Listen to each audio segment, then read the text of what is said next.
She's not only a clinical psychologist, but she too is an avid eclipse chaser, something that can easily become an addiction.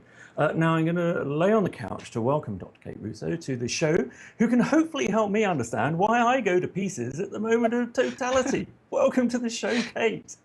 Hi, Paul. How are you? This is not a I, therapy session. darn. Anyway, listen, first of all, you know, I've been reading your website, I've been reading your books. How long, Kate, have you been chasing eclipses personally? When was the first one that you saw? My first one was in 1999. And, I thought it was something that I would just go and travel to see just once, almost like ticking off a bucket list. And it had such a profound effect on me. I was just so stunned at how unexpected it was. I think we can appreciate when it happens and how amazing it is, but that human response to it, as you were talking about, it threw me, and I didn't understand it at the time. And I just thought, wow, I have to experience this again. And I think that's when eclipse chasers are born, really, because Yeah. we experience that, and then we have this overwhelming desire to do it again, just to make sense of it, and then again and again, because it becomes who we are. So what was your reaction then? Because frankly, it just takes me to tears. Yeah. Mm. I think for me, I was, that it's like a roller coaster of really intense emotion. And, the first part of it was quite interesting. And you're watching as the moon moves across the sun. And it's kind of like, yeah, that's cool. That's interesting. And I thought that's all it was going to be. I I did, didn't yeah. really expect that. Probably the 5 minutes or so before, when everything goes so dramatically different. I Yeah. wasn't expecting that. And I wasn't expecting how physically I would respond to it. So that sense of pure excitement, and it was like my heartbeat was in tune with the environment around me, and you couldn't help but just be in awe of the universe at that point. And the light was rapidly diminishing, and I didn't have enough eyes to take it all in. It was just so many rapid changes and moments. And then the overwhelming moment when the moon completely moves in front of the sun. I mean, it's just spellbinding, and it's so out of what you normally experience. It is. And It's so, emotion, sorry, it's so otherworldly, isn't it? Because you were talking about the light dimming, and it's not like dusk. It's not like, or the moments before dawn. It's this eerie kind of silver light. It's most peculiar, isn't it? yeah, I sort of describe it like the colors are being sucked out of the environment around you, Yes. and the light takes on this character that you don't really see. And so just looking around, I think it's important not to just look at the eclipse that's happening, or not just to spend all your time looking through your solar filters. You must look around you and see and feel. And so with those directional changes in light, and the color seem to be removing from the environment, it's like you're in an old-fashioned film or something. Yeah, it, And it, it then the is. moments, yep, Yeah, and the final moments happen, and it's so quick and dramatic, and it's overwhelming. So the roller coaster of emotion that you have really captures you, and then you have that intensity of that feeling of connection. And in fact, the research that I've done, I've got a really nice acronym to describe what happens to us during those moments of totality. And the acronym is SPACED, which I think is pretty cool. But it's just the few moments beforehand, you have that sense of wrongness. So you know that something's not quite right here, and this is not how the normal day should be. Normally the sun is in the sky, and then you're seeing all these changes, and it feels quite strange. And then you have this primal fear. So it's our primitive aspects of our brain just tapping into this creeping darkness that we see. It's ominous, it's eerie, it's very it is. strange. And we're not the only animals that tap into that, of course, because the birds and other mammals respond to that too. And we're just as confused, right? Yeah, um, exactly. And one of the things that I've been thinking about from my own personal experience is the only, three solar eclipses, but two of them actually seeing totality, one in Kenya, one in Indonesia this year. I've been broadcasting a live show, and for for that moment of totality to affect me so much when I am so much in the concentration zone of actually presenting a show. Um, I, I don't know what on earth it would feel like if I can just experience totality just as a normal onlooker. I think from my previous experience, I would actually try and find somewhere really where I was quite alone. But it was when I was thinking about this, Kate, after my experience in Kenya, we'd been driving for 5 days across some of the worst terrain ever. We didn't have any sleep. We were up the night before, setting all the equipment up. Moments before we were meant to be going live with our broadcast, a sandstorm hit, so we had people holding down, canvas tent poles and things like this. Then the show, and then that moment where I just got totally choked up. And I thought to myself afterwards, yeah, that's hardly surprising. I was pretty tired, probably stressed out. But what got me to understand that it wasn't due to that is because even when I thought about that moment after, weeks and months later, and I still do it now, when I think about that moment, when I think about the moment of totality with the Indonesia clips, which we both saw, I still get choked up. Is this just because something has affected me so profoundly that even thinking back on that experience is flooding back into my mind? What's your professional psychological research really kind of distilled? Why is it so affecting? I think because it's such an intense emotion, there's so many emotions, high and low, over a very short period of time. And when we experience emotions, it's like it cuts out our cognitive language side of things.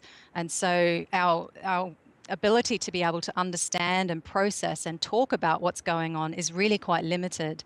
So, that feeling of being completely choked up and not being able to connect your feelings with what you need to say is really, it's quite a difficult situation when you have to broadcast live, because you just want to be in the moment, as you say. And I had a similar experience after the 2012 eclipse, where I did a live broadcast maybe 5 minutes after, 10 minutes after even. And I was still so caught up in the euphoria of it. And they were asking me professional questions, like, as a psychologist, what do you think? And I was just goo-goo, like, I couldn't connect to that aspect. All I wanted to do was just stay with the moment, stay with the euphoria. And that's all I could do. So I think it's because you're trying to put your poor brain and trying to, put yourself under so much pressure to make sense of it at that time, and you can't. And it's interesting what you say, because a lot of eclipse chasers will describe the feeling that they can tap into that intense emotion just by, watching a video feed, or re-experiencing the sounds, or thinking back to those moments. So all that euphoria comes back, and we can actually get goosebumps and feel the awe and the tingle. So it's like we can tap into those emotional moments, which is something really good, because I think that fires us up for life and gives us passion in other areas of our life too. It does. It shows, actually, it showed me that I was capable of experiencing, such profound emotion. But, that's one, I've been reading your book, and you've got a lot of quotes in there from, probably hundreds of people that you must have interviewed, other eclipse chasers who you interviewed for your research. There was quite a wide variety of reaction, wasn't there, between the people who you'd spoken to who had witnessed totality? Yeah, there are commonalities amongst the experience. So we all kind of feel that that sense of wrongness, the primal fear, the awe. Awe is central to the totality experience. We feel the euphoria, you feel the connection to something greater, and then you feel that desire to repeat. So those are the common aspects. But really, we all make sense of the totality experience in our own way, because we all have different life experiences, challenges. And so we interpret that and make sense of it in our own unique way. And the first few years I was researching the experiences of eclipse chasers, primarily because they've experienced totality again and again. And it's only Yeah. when you have done that, you're able to make sense of it and put some thought and words to it to be able to communicate to me to make sense of it. But in more recent years, I've been interviewing people who've just seen their first total solar eclipse. And I think that's fascinating because they're still at the point where it's still overwhelming. They're trying to make sense of it. And some people are actually quite good at doing that. And some people can't. They just can't because it's just too complex, too overwhelming. So my third book that's coming out is actually about the first time eclipse experience and Oh, really is it? capturing those raw moments for people, which is really quite exciting. When's that out, Kate? As soon as I can finish it, Paul.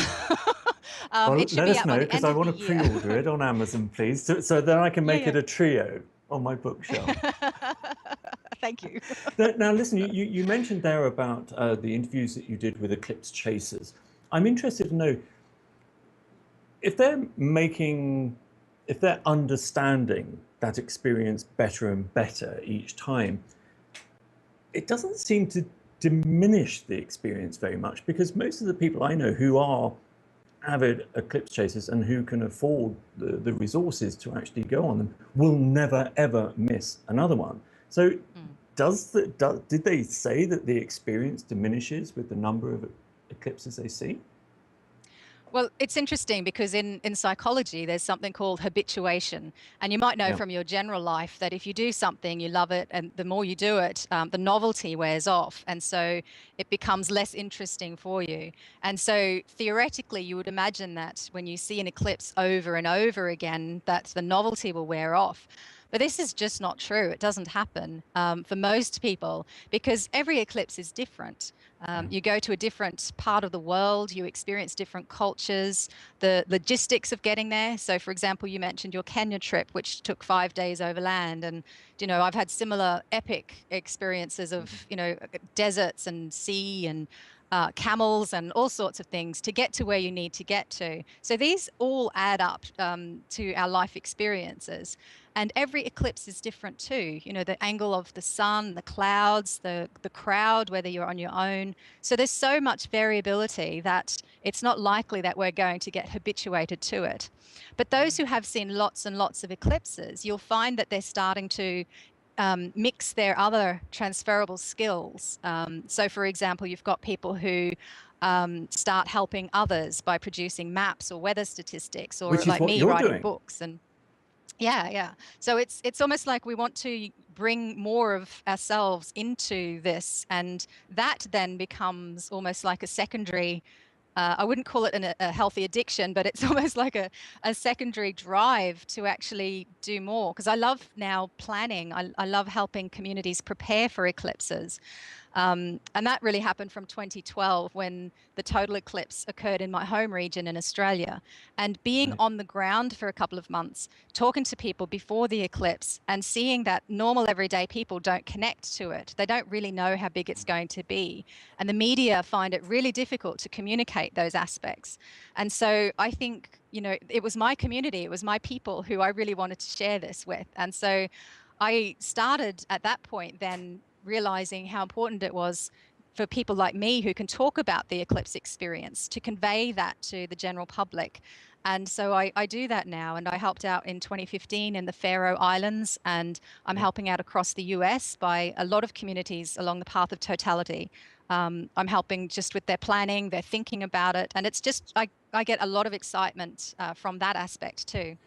You've got actually. I mean, I know you're working with a lot of organisations to help them, set up and plan for their eclipse experiences. But the general public, I think I saw on your website, beingintheshadow.com, there's a download that Mhm. anyone can download, which helps people go about planning their eclipse. Is that right? Yeah, so I wrote last year, I published a white paper on community eclipse planning. And I did this because, what I learned in 2012 in my own community was quite unique. You learn things that then, because uh, whenever a path of totality happens in a country or a community, they've never had one of those. Once in every 375 years this happens. So it's very rare that someone has actually seen one in these communities, nor have they planned for one before. But it will be the biggest event of the year for that community, no doubt about it. It's just that they don't know it.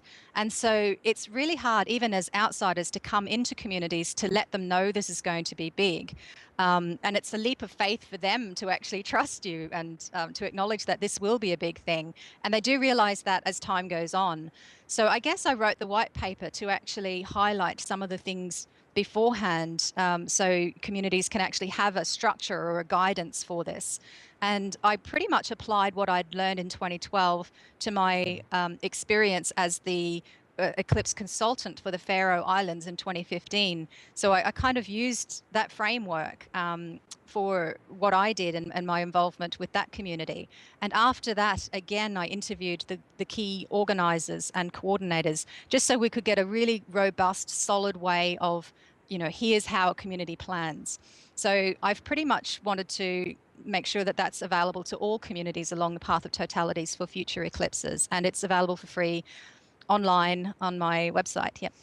That's great. I mean, certainly we were in the Faroe Islands for that eclipse, and we were just very conscious of being in this tiny, tiny community. And it has, even though the Faroe is quite large, it still has that feeling of such a tiny community, close-knit community, which hasn't really been affected that much by the outside world. And then suddenly there's this deluge of tens of thousands of tourists suddenly descending on them to experience this wonderful moment. So I'm sure they appreciated their help. I just want to ask you actually two things very quickly. Are there any other astronomical or natural events or phenomena that you've seen cause similar kind of responses in humans? I'm thinking maybe the aurora, the northern lights. Yeah. I mean, primarily, I think a lot of people who are watching this might be aware of the overview effect that, when astronauts go to outer space and then they come back and they seem to have a very different perspective of how fragile our world is, how fragile life is. So we call that the overview effect. And I think, as close as possible to being on the ground, the total solar eclipse is the most unique experience that we can actually tap into that, because it allows us to experience the universe in just a very small moment of time, and we feel connected to something greater, and it's just really powerful. I think the aurora also has very similar feelings as well. And what they have in common is that you've got it's interesting what happens. So the intellectual alignments or, the circumstances that cause the aurora, but you also have the in the moment response, those overwhelming feelings of wow. And it's just the beauty and standing there and seeing these things. But the third factor, which is really hard to communicate, is the transformational factor that these things can have on our lives. So they make us think about our position in the world, that they make us understand that this concept of time is really precious, but we're only on this world for a very short period of time, and it's these celestial events that happen that allow us to get a window into that understanding. And it doesn't so much happen with other events such as the transit of Mercury, for example, that we had. That's very interesting. There's the alignment, but it doesn't have that emotional aspect of it or the transformational aspect of it.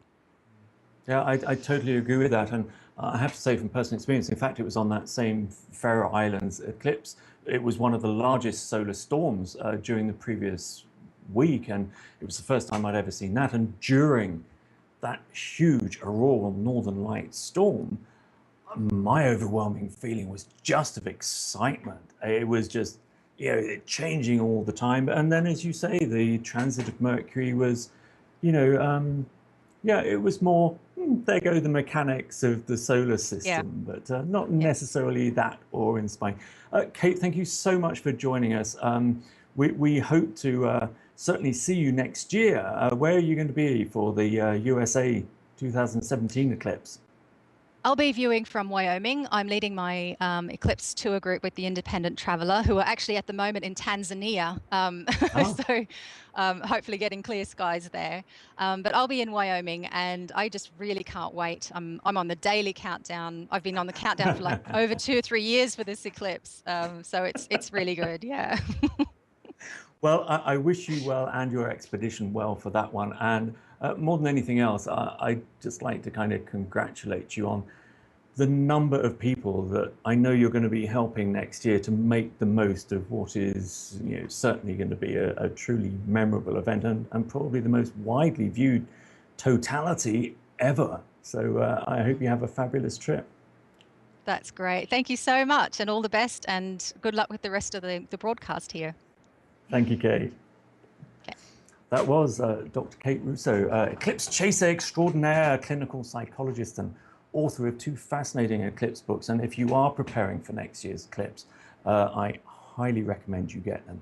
And it will just maybe help contextualize your experience when you get to it. One of them is called Total Addiction, the life of an eclipse chaser, and the second one is Totality, the total solar eclipse of 2012, which is what sparked Kate's eclipse chasing escapades